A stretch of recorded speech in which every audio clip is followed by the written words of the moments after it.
Às vezes a gente vê conversa de quem trabalha com diagnóstico, quem só faz isso, com estomatologia, com patologia. Meu, e é um papo de louco, né?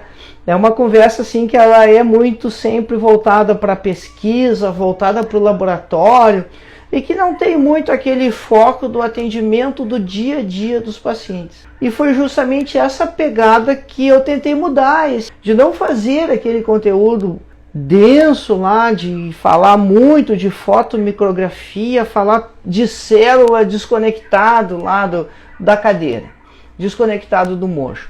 Não que isso não seja relevante, esse é um conteúdo muito importante, ele dá base para o resto, mas é um conteúdo que, do ponto de vista de aplicação no consultório, quando você precisa resolver os casos dos seus pacientes, a coisa não rola assim, né?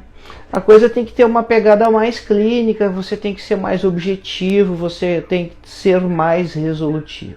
Nessa maneira de enfocar os casos, veio também muito da questão de diagnóstico diferencial das lesões, que é outra coisa, que quando você vai fazer curso ou está conversando com patologistas, estomatologistas, cara, vem uma lista gigante de coisas e isso torna tudo muito mais complicado do que costuma ser. Então também a gente procurou trabalhar bastante a simplificação desse processo de diagnóstico, como você fazer as coisas com mais segurança, com mais tranquilidade, para que você tivesse resultados melhores e você tivesse resultados com segurança. Muitos colegas apontam isso como uma grande dificuldade e como algo que afasta de fazer estomatologia. Porque às vezes você vê a alteração ali, lembra daquele livro de patologia dessa grossura assim, e você não quer nem iniciar o seu raciocínio clínico, você não quer nem pensar, poxa vida, né? E na maioria das vezes as coisas elas são simples, elas são fáceis de serem resolvidas. Por que esse assunto assim, osso bom, osso ruim? Porque na verdade não tem especialidade da odonto que você não vá manipular ou trabalhar o osso de uma forma ou de outra. Se você faz ortodontia, esse é o seu dia a dia de trabalho. A ortodontia está diretamente manipulando o tecido ósseo para conseguir os seus resultados. Mas enfim, todas as áreas acabam envolvendo isso porque o dente está inserido no osso e muitas vezes você não está fazendo a manipulação direta do osso, mas você está usando os mecanismos biológicos, os mecanismos de funcionamento e de reação do tecido ósseo, porque você está interferindo no dente que está diretamente conectado a essa estrutura e por isso há consequências. Essa capacidade de reação, essa maneira do osso se comportar, ela acaba gerando muitas situações diferentes. Então, a gente tem aquelas situações que nós consideramos alterações do tecido sem que seja uma doença propriamente dito, e isso sim é osso bom, porque se você pegar o osso de uma exostose no rebordo alveolar ou de um tórax e examinar esse osso no microscópio, ele é histologicamente igual ao osso saudável.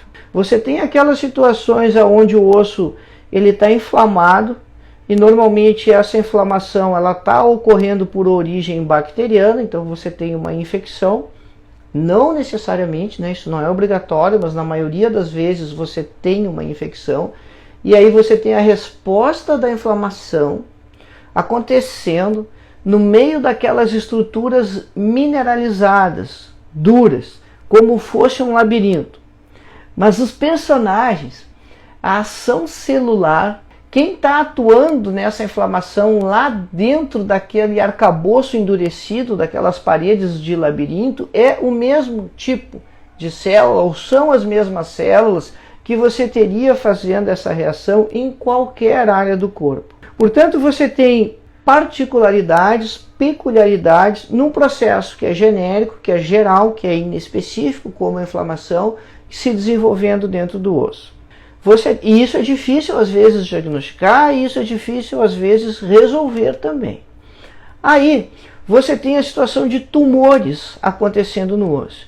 E veja como o osso começa a ficar rico, né? A gente fala osso assim, mas na verdade a gente está se referindo a tecido ósseo, porque o osso é a parte que é mineralizada exclusivamente, o que o cachorro rói depois do churrasco.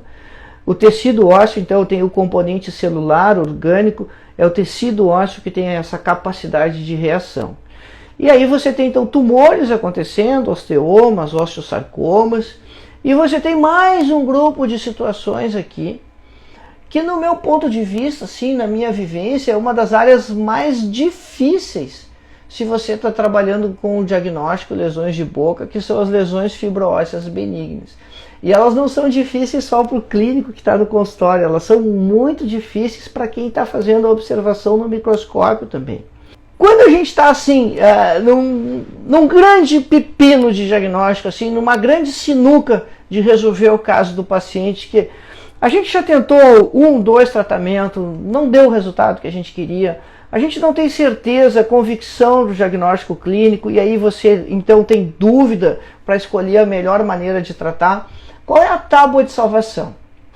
Pensa bem, quando você não está conseguindo fazer a condução correta do caso, porque você não está tendo o resultado que você queria, e você está buscando a solução, onde é que você se apega normalmente? Você se apega no patologista, você se apega na biópsia. Esse é o último recurso e talvez o mais conclusivo, o mais objetivo, o que possa te dar uma resposta melhor, mais efetiva. E quando você faz isso, quando você faz esse processo de diagnóstico e faz a biópsia e manda esse material de tecido ósseo para o patologista, isso é difícil para ele fazer essa diferenciação no microscópio também. Então, às vezes a gente fica naquela situação no consultório lá, o paciente estava com o osso exposto, você mexeu, não estava resolvendo, ou está com problema de integração do implante, acabou perdendo o implante, tinha um monte de tecido de granulação em roda ali, que você não sabia o que era, você acaba tirando aquele tecido ali, alvéolo que não fecha, que não cicatriza, e aí tá, tem a parte mole, mas vai alguma coisa mineralizada junto, e esse laudo não chega nunca. E isso gera uma angústia tremenda no paciente, e isso gera uma angústia tremenda em nós também, que fizemos o procedimento ali, que estamos fazendo a condução do caso. Você tem casos de osteomielite ou de alveolites que estão ruins, aí lá ruim no sentido da evolução, né? As coisas não estão andando da maneira esperada, da maneira que você queria.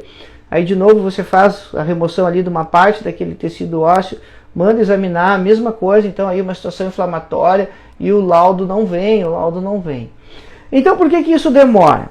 Primeiro demora porque você precisa saber disso, né? Tem uma parte do processamento aí que esse material ele vai ter que ser descalcificado, justamente por causa dessa diferença que a gente citou do tecido ósseo e do osso.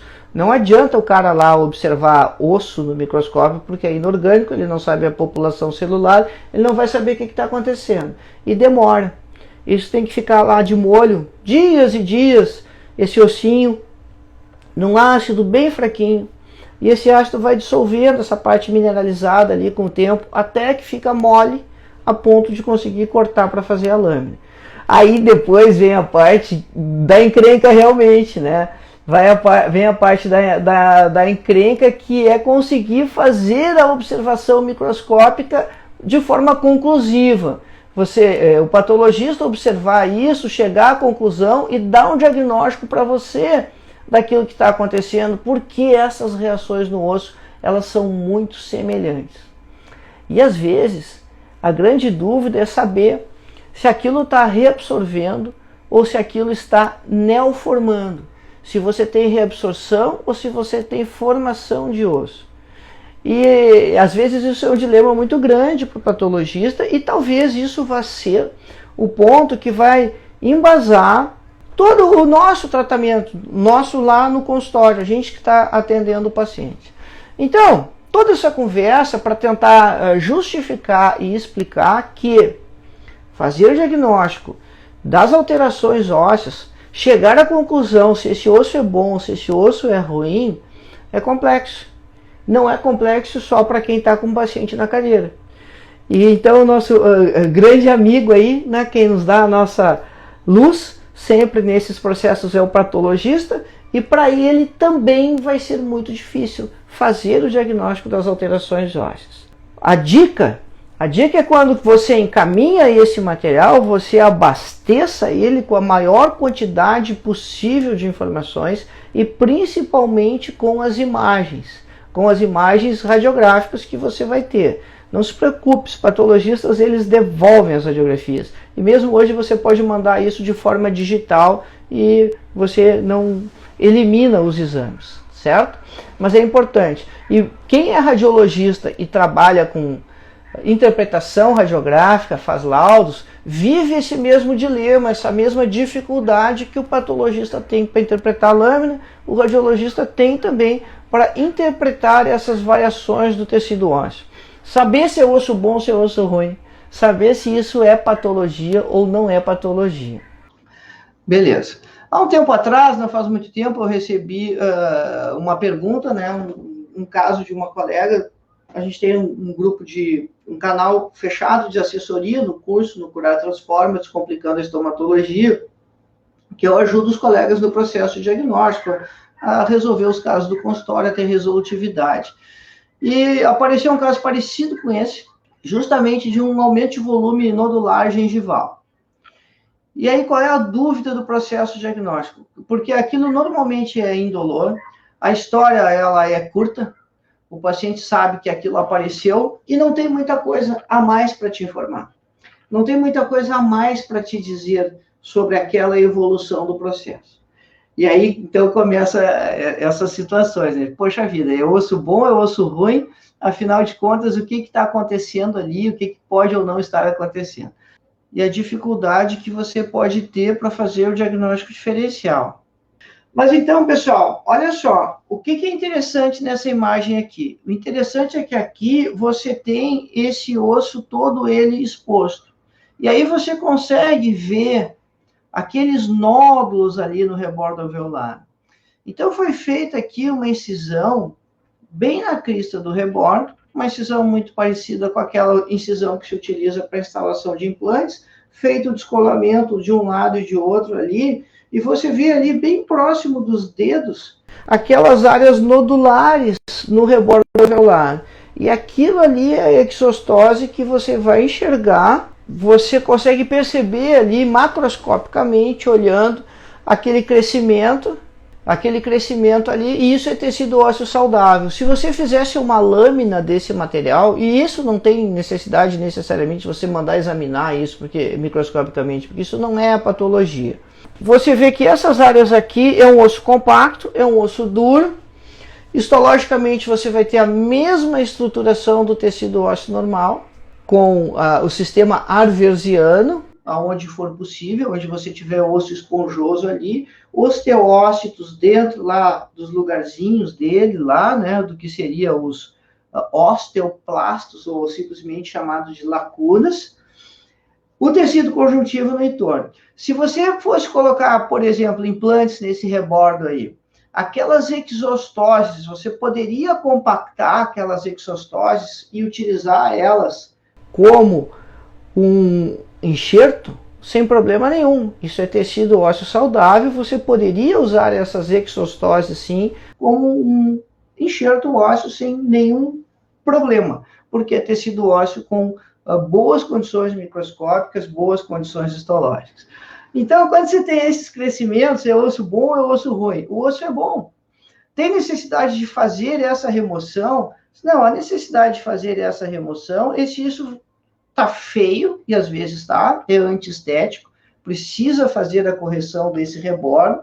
Se isso estiver crescendo, porque às vezes esse processo começa a acontecer e ele não se autolimita, ele continua esse crescimento, e aí então você precisa interromper isso, senão vai ficar cada vez mais volumoso, ou se isso vai interferir em eixo de inserção de prótese, de dentadura ou de PPR, porque aí é óbvio, né? Você vai ter compressão naquela área óssea ali e você vai precisar resolver essa questão da compressão ali para que o paciente tenha conforto. Essa lista de considerações aí de tudo que você pode surpreender no tecido ósseo. E aí, Você tem essas alterações de volume, de crescimento, que são essas exostoses e que são os tónus. Você tem os processos inflamatórios, e aí você tem as osteomielites e as osteites, e vem uma confusão grande na nomenclatura, porque você tem osteomielite esclerosante como sinônimo de osteite.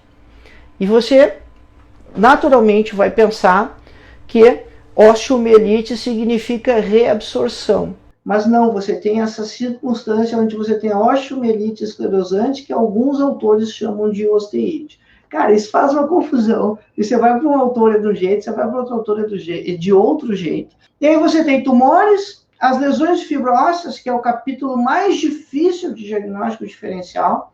Displasia fibrosa, fibroma cemento ossificante, e graças a Deus que isso é bem mais raro, isso aparece pouco, é difícil você ter esses casos. E talvez até por eles serem mais raros, eles serem mais difíceis de fazer o diagnóstico diferencial, porque a gente tem menos experiência com eles, porque a gente tem menos vivência.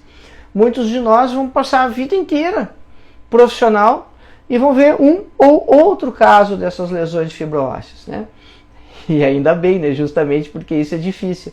É aquelas situações que tu tem que juntar uma galera, pegar 3, 4 colegas e trocar uma ideia para conseguir fechar o diagnóstico.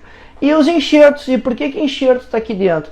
Porque, olha só, a resposta biológica, o comportamento do tecido ósseo, ele vai ser muito parecido em todas essas situações. Por isso que é tão difícil fazer o diagnóstico. Por isso que quando o patologista abre a lâmina lá, ele às vezes fica tão perdido quanto nós ficamos no consultório. Porque a maneira de acontecer o comportamento das células, a resposta celular, no meio de todo aquele labirinto de paredes duras, que é o trabeculado ósseo, ele é muito semelhante em todos esses casos. Por isso que a história clínica precisa ser tão detalhada. Por isso que os exames por imagem também precisam ser tão detalhados, sofisticados e estarem juntos para você saber direitinho como você vai manejar as situações, porque tudo é muito parecido. Em várias oportunidades eu costumo citar que o organismo ele não inventa processos biológicos. Ele vai usar as mesmas formas de reação e de comportamento basicamente em cada um dos grupos de doenças, né? Em todas as respostas que forem possíveis, ele tem aquela maneira ali, aquele caminho que ele segue, porque as células são aquelas, não aparecem células novas, não aparecem mediadores químicos muito diferentes. Sim, tem aqueles que a gente não sabe, né? Que ainda estão pesquisando, que acabam sendo descobertos. Mas é a cereja do bolo, o basicão do bolo. O pão de ló, os recheios, a merengada, isso a gente sabe como é que é. E é assim que o organismo usa as suas receitas. Ele faz aqueles mesmos processos básicos e pode variar um ou outro ingrediente ali. E quando você tem isso acontecendo então no tecido ósseo, esse tipo de resposta ali, no osso bom ou no osso ruim, é tudo muito parecido. Isso quer dizer que, com certeza, a gente tem muito para evoluir do entendimento desse comportamento, de interferir nesse processo, mas a gente também brinca que quando o patologista olha esse material aí, a patologia óssea, ela divide os patologistas em 2 grandes grupos. Aquele grupo de patologistas que não sabe patologia óssea e aquele grupo que pensa que sabe, justamente por ser muito difícil fazer esse diagnóstico diferencial, né? Então, gente, evoluindo aqui nessa jogada, para onde a gente vai? Bom, basicamente, né, só para lembrar, quando a gente está falando do trabeculado, então isso em róseo ali é aquela história que eu contei da desmineralização, daquele fragmento de osso que ficou num ácido bem fraquinho por vários dias, e aquele ácido fraquinho ali foi tirando toda a parte mineral, até que sobrou só a parte orgânica, e aí ela fica mole, fica molinho, consegue cortar. E são aquelas áreas ali em rosa mais forte desenhado. Entre essas áreas você tem o tecido conjuntivo fibroso, e osso é tecido conjuntivo, a gente não pode esquecer disso. Por quê? Justamente por causa dessa questão de resposta biológica. Como o osso reage? O osso reage, qual é a essência dele? A essência dele é tecido conjuntivo. Então, quando você vai esperar osso-integração, Quando você vai esperar que o enxerto acabe virando o tecido ósseo lá do lugar onde você colocou ele, quando você espera resolver a osteomielite, a osteite, quando você espera que a lesão periapical ela desapareça, ela cicatrize depois da endodontia, que o osso alveolar, depois do tratamento da inflamação periodontal, gengival, antes e depois periodontal, ele responda, ele tem a resposta, você volte a ter a integração daquele dente, você tem que sempre lembrar do conceito básico desse processo. E o conceito básico desse processo é tecido conjuntivo reagindo com essa particularidade da estrutura mineralizada e com essas células a mais, que são aí típicas do tecido ósseo.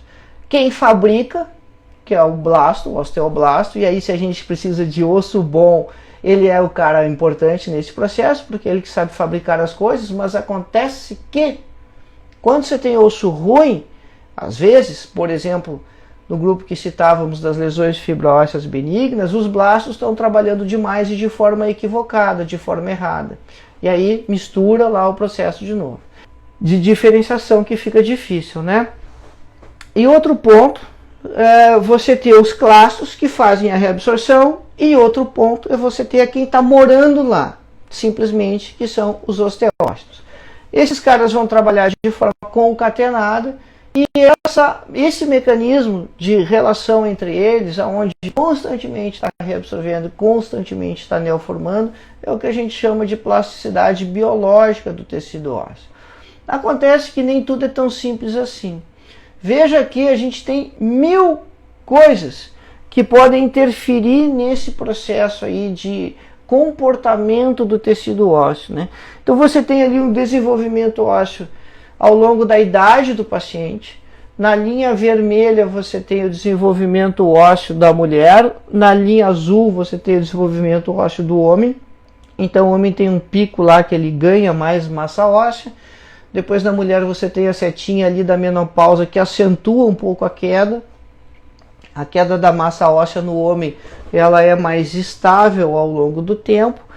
E aí lá embaixo tem um monte de coisa interferindo nesse processo, né? Além da idade por si, você tem fatores genéticos, você tem a ingestão ou o consumo de cálcio, de vitamina D, que essas coisas elas estão atreladas, a carga mecânica que esse tecido ósseo está recebendo, e isso a gente como dentista sabe muito bem, porque a gente sabe que quando o paciente perde os dentes, aquele tecido ósseo do alvéolo vai embora, e ele vai embora porque essa carga mecânica era quem mantinha ele ali.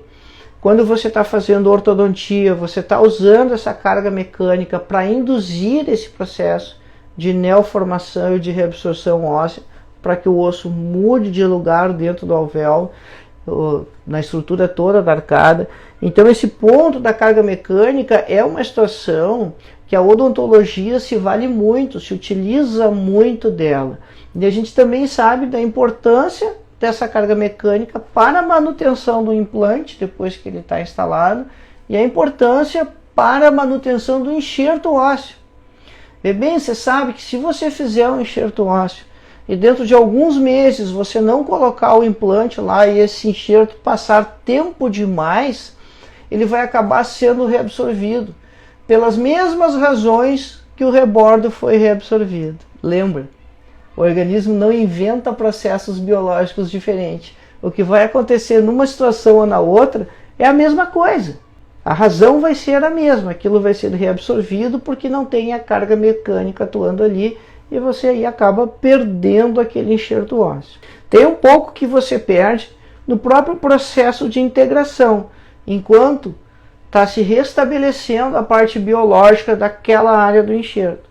Mas tem o resto todo do processo que você pode acabar perdendo se você não der função para esse tecido que foi colocado lá, essa então citada ali carga mecânica. E aí você ainda tem assim mudanças estruturais que vão acontecer por uma alteração hormonal, por uso, né? Isso acontece muito em ossos longos também, como você está utilizando os seus membros, a sua atividade física, né? Que não necessariamente vai ser carga mecânica, mas isso interfere no comportamento do osso. Então é muito rico esse comportamento todo, são muitas coisas interferindo, e quando a gente vai fazer essa manipulação na boca do nosso paciente, às vezes a gente não está lembrado de tudo isso que pode ter interferência no processo.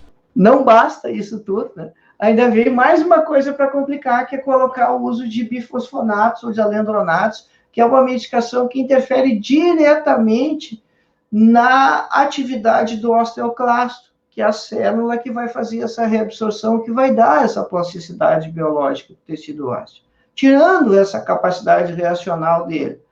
É muito importante para você evitar aquele ponto ali da perda óssea, principalmente nas mulheres, e aí a gente pode chamar isso então de osteoporose, mas acaba gerando uma situação clínica que para o cirurgião dentista é muito perigosa, porque se você tivesse o osso exposto ou manipulado, e às vezes nem precisa estar exposto, às vezes você tem osteonecrose fechadas, por exemplo, por problemas endodônticos, e você não tem essa capacidade de reação que você precisaria para o tecido ósseo reagir. Então, voltando para aquele exemplo lá de antes, não é o mesmo caso, mas aqui você vê então fechado, e antes você via ele cirurgicamente, as imagens de exostose e as imagens de tórax. E esse diagnóstico é fundamentalmente... E aí, isso é clínico o diagnóstico. Você não vai pedir uma dental scan para fazer uma Conibin, né? Você não vai pedir uma Conibin para fazer o diagnóstico, ainda tem esse vício antigo da dental scan. Era um programa que usava a tomografia antes da Conibin, né? Que encharcava o paciente de radiação e dava o mesmo resultado que a Conibin te dá hoje, com baixíssima dose. Mas enfim, voltando. Você não vai precisar de uma Conibin para fazer esse diagnóstico, a não ser que você esteja extremamente em dúvida. Aí sim, poxa, está na dúvida, não sabe? Por isso que chama exame complementar, né? Complementar ao exame físico. Isso são diagnósticos clínicos que você faz. E então, não é necessária a indicação de exames complementares e você só vai manipular isso cirurgicamente se isso estiver crescendo, se isso tiver a interferência em próteses, e olha que no caso de baixo ali, mesmo assim, o colega conseguiu fazer a armação da PPR, ou se isso for antiestético, né, isso aparece e o paciente não gosta, é feio. Então, aí também você pode remover. Aqui, então, a gente vê um desenho artístico, né, de como seria esse trabeculado ósseo, com vasos passando dentro ainda. Então, em vermelho você teria o vaso, em azul ali você teria os osteoblastos, as células de síntese, que são responsáveis pela formação desse tecido. Os osteócitos, eles vão estar lá dentro desse trabeculado, então você precisaria ter um corte de cada um desses pilares aí para enxergar o osteócito lá dentro. E é claro que é como se todo o colágeno que está em volta desses vasos e dessas células tivesse sido removido, justamente para que a gente pudesse observar, a gente pudesse enxergar as células. Um pouco fora assim, da rotina do consultório, é você ter casos maiores, né? Eu tenho um lado da minha prática profissional que ele é em hospital, né? Então eu gostaria de mostrar isso para vocês, que normalmente a gente não vê essas situações. Então, o que você está vendo aqui? Ó? Só vai ver isso aquele dentista que está trabalhando dentro do hospital, que vai precisar de um enxerto maior, e que aí, então, vai solicitar a remoção desse tecido ósseo de algum outro lugar, para fazer um grande segmento da mandíbula, um grande segmento da maxila, uma maxila muito atrésica.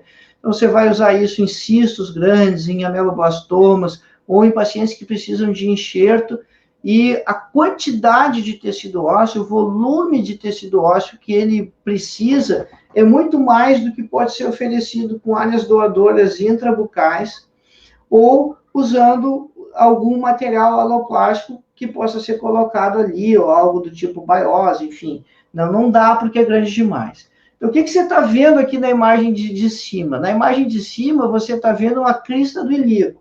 Então, esse é um acesso feito por um cirurgião ortopedista, ele faz o acesso para a gente, ele vai tirar ali da crista do ilíaco, que está exposta ali, um bloco de osso, ou ele vai tirar o osso particulado, a gente que vai dizer o que a gente precisa para ele. E na imagem de baixo, você tem uma radiografia do quadril, onde no meio dela você vê a coluna, e desenhado ali nas setas amarelas, né, o ortopedista fez o desenho para nós ali na ponta daquelas setas amarelas de um cubo. e embaixo ali está marcado que é do lado esquerdo, que é justamente o que nós estamos vendo na imagem de cima. Isso é do mesmo paciente. Essa imagem cirúrgica e essa imagem da radiografia ali é do mesmo paciente. Então, quando um paciente vai fazer um enxerto de crista ilíaca, ou a crista ilíaca vai ser usada como área doadora, vai ser feito um acesso desse tamanho que você está vendo aí, e vai ser, se você precisar de um enxerto em bloco, ele vai tirar daquela parte ali de cima da onde está desenhado o cubo. Nem sempre o ortopedista tira desse jeito. Tem mais de uma técnica, não é nós que vamos escolher a técnica dele, né? E a gente vai dizer o que a gente precisa de volume de osso e ele vai tirar para nós ali, mas uns tiram do jeito, outros tiram do outro. Então, esse aí prefere tirar dessa maneira ali. E o sensacional disso, assim, é que, cara, comparado o volume de osso que pode ser tirado dali para a boca, para os volumes que a gente precisa na boca, é um universo. Você tem ali um celeiro enorme, gigante de osso. E ainda tem o ilíaco do outro lado. E depois que passar um tempo, vai formar aquele tecido ósseo de novo ali e não vai ter problema nenhum em fazer novas remoções lá, porque aquela área doadora ali do ilíaco, ela vai voltar a ser toda preenchida por tecido ósseo também. Vai cicatrizar aquela área doadora. Claro que nem tudo são flores, né? Isso é uma cirurgia grande, são dias de internação hospitalar, tem morbidade do sítio doador, dá problemas, às vezes o paciente fica com dor, incomoda muito mais que a boca essa remoção. Mas é importante a gente saber que isso é uma área que a odontologia pode lançar mão, se for preciso, dessa conexão, dessa colaboração com os ortopedistas. Quem vai posicionar o enxerto na boca é o dentista. O ortopedista vai só fazer a remoção ali, e ele pode, inclusive, tirar um enxerto mono, bi ou tricortical, dependendo daquilo que a gente necessitar. Aqui, nesse caso, a gente pegou uma lâmina ali de cera para osso, e utilizou essa lâmina de cera para osso como um molde, como um template, para definir o tamanho que a gente precisar. E os ortopedistas, eles costumam ser exagerados, né? Acaba tirando muito mais volume de osso ali, e depois a gente precisa esculpir do tamanho que a gente precisar. E o interessante ali, quando a gente fizer essa escultura do bloco ali, vai sobrar um monte de partícula óssea. Isso a gente vai fazendo com osteótomo, com cinzelzinho, com a broca, né? Vai botando do formato, da espessura, do volume que a gente gostaria, e esse osso que vai sobrando a gente guarda para depois ir preenchendo as áreas menores ali, onde o enxerto maior foi posicionado. Então, tem muito osso bom para ser tirado ali, com bastante volume, e aí você pode ver, por exemplo, né, casos maiores, grandes, aqui é um segmento da mandíbula, você vê na estrela amarela ali o lóbulo da orelha, na estrela vermelha, lá onde está a boca, então é o ângulo da mandíbula aqui que está sendo reconstruído com a crista do ilíaco. E esse lado da crista do ilíaco que está voltado para nós ali, é a parte esponjosa. A gente deixa um pouquinho de cortical só para fixar os parafusos e deixa o resto ali do osso esponjoso. O que vai acontecer aqui? Ou melhor, o que vai acontecer aqui vai ser diferente do que vai acontecer no processo de cicatrização, lá na inflamação, em toda aquela lista grande de situações que a gente descreveu do tecido ósseo. Não vai ser. O processo biológico é o mesmo. Com o passar do tempo, você vai ter gradativamente a substituição desse enxerto por um osso novo que vai ser fabricado ali. Então, ele vai ósseo-induzir e ósseo-conduzir a formação de um novo tecido ali. Porque isso é o que o organismo faz normalmente com os seus ossos. E é isso que a gente chama de plasticidade biológica do tecido ósseo. E gradativamente isso vai acontecendo. Olha só, você tem um troço desse tamanho, um enxerto tão grande assim, que vai acabar virando osso, que vai acabar virando um novo segmento de mandíbula. E por que quando você tem algo desse tipo, não acontece a mesma coisa? Qual é a lógica disso? Se não é muito menor essa área, se isso é muito menor, por que aqui não acontece, então, esse mesmo mecanismo de formação lá? Bom, você não consegue tirar osso do nada. Primeiro tem que resolver o componente inflamatório, tem que resolver o componente infeccioso. Beleza, você consegue resolver essas coisas, mas aí você não consegue ter o crescimento ósseo de novo, porque você está saindo do plano. Você não tem a anatomia da área ali para conduzir a formação desse tecido ósseo, e o mais complexo de tudo, restabelecer aquela estruturação toda que foi construída lá na embriogênese dentária, quando você estava fazendo o ligamento periodontal lá, que a bainha epitelial estava trabalhando na construção desse ligamento periodontal. E por isso você não consegue recuperar o osso alveolar da mesma maneira que em outras áreas, você fazendo as enxertias, você consegue ter essa recuperação. Clinicamente vai ser algo semelhante a isso. Você vê as características inflamatórias ali, essas características inflamatórias, elas estão envolvidas lá no tecido ósseo, mas depois que você resolve a questão infecciosa e inflamatória, você não consegue ter uma nova construção de tecido ósseo ali. O que é frustrante, né, sobre muitos aspectos. Principalmente você vê outras situações, como aqui, que você tem grandes defeitos, né, cistos, um cisto apical maior ali, se vai formar osso, naquele cisto relacionado ao molar inferior, apical ali na imagem de baixo, vai depender da relação, se vai formar osso sem precisar operar, vai depender da relação que esse cisto tem com a raiz do dente ali. Se ele é um cisto em baía ou se ele é um cisto que está isolado. Mas, havendo ou não essa manipulação cirúrgica resolvido o mecanismo de crescimento do cisto, o defeito todo daquele tamanho, ele vai desaparecer, porque o organismo vai conseguir formar o osso ali. Porque você tem todas as paredes no entorno. Vai faltar uma, né? Se você mexer cirurgicamente ali para fazer o acesso. E no caso de cima, que você tem um cisto dentígeno, tem um dente incluso, aquela imagem enorme, e a gente só sabe que isso é um cisto dentígeno depois lá do exame histopatológico, porque nesses casos você tem que pensar em todas as lesões odontogênicas, também vai formar osso ali, sem que você precise enxertar nada ali dentro, porque você vai ter o coágulo, que dali uma semana esse coágulo vira tecido conjuntivo, e dali 2 semanas você já tem tecido ósseo primário preenchendo aquela área ali. Claro que grandes defeitos demoram muito mais, né? Por uma questão de volume, uma questão de distância, né? Isso demora, às vezes, até mais de 2 anos para você fechar uma cavidade grande como aquela ali de cima. Você sabe que uma fratura, ela consolida em 30 dias, porque você tem justaposto ali os segmentos. E num caso como esse aqui, você vai levar até 2 anos para conseguir preencher todo aquele defeito ali. Quando está exposto na boca, então esse é um caso de osteonecrose por alendronato, aí você tem o osso que está morto, que está necrosado, isso você vai chamar de sequestro ósseo.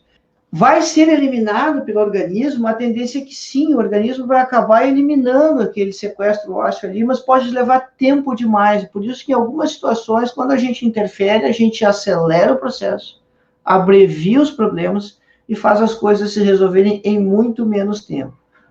Mas, quando essa osteonecrose é por bifosfonatos, aí você tem que avaliar se está indicado fazer a mexida ou não, porque você tem o efeito do medicamento em todo o tecido ósseo. É diferente quando você tira um tecido que está necrosado ali só num segmento, como na osteoradionecrose ou como na alveolite, ou quando você tem um medicamento sistêmico que está agindo em tudo. Então, tem muitas situações que você vai evitar mexer na osteonecrose, porque você não tem esse limite de onde o osso está bom, aonde o osso está com a sua capacidade reacional adequada, plena, funcionando. Para ilustrar aqui aqueles casos que são difíceis, então, que são complexos, que são as lesões fibroósseas, esses aí não tem uma fórmula, e aí o osso é ruim, né? Você tem aí 2 casos, o da mandíbula bem de cima e o caso do meio ali da maxila, de displasia fibrosa. Fechar esse diagnóstico sempre é complicado. Displasia fibrosa é uma lesão, quanto mais você mexe, mais estimula, mais ela acaba respondendo, desenvolvendo. E o caso de baixo ali da maxila é uma doença bem mais rara, que é a osteite deformante, a doença de Page. Mas é um grupo de lesões que você precisa de 4 grupos de informações para fechar o diagnóstico. Tem que fazer biópsia, não adianta. Tem que fazer cálcio, fósforo, fosfatase alcalina, exames séricos, ter exames por imagens e juntar com os casos clínicos, pegar tudo isso e sentar com o patologista ainda para conseguir dar uma resposta para o paciente. Então, é um diagnóstico que não se faz sozinho, normalmente, né, que você precisa da ajuda de mais gente, né, e principalmente do patologista para conseguir fechar. Mas, como eu citei antes, ainda bem que esses são os casos raros, os casos que pouco aparecem.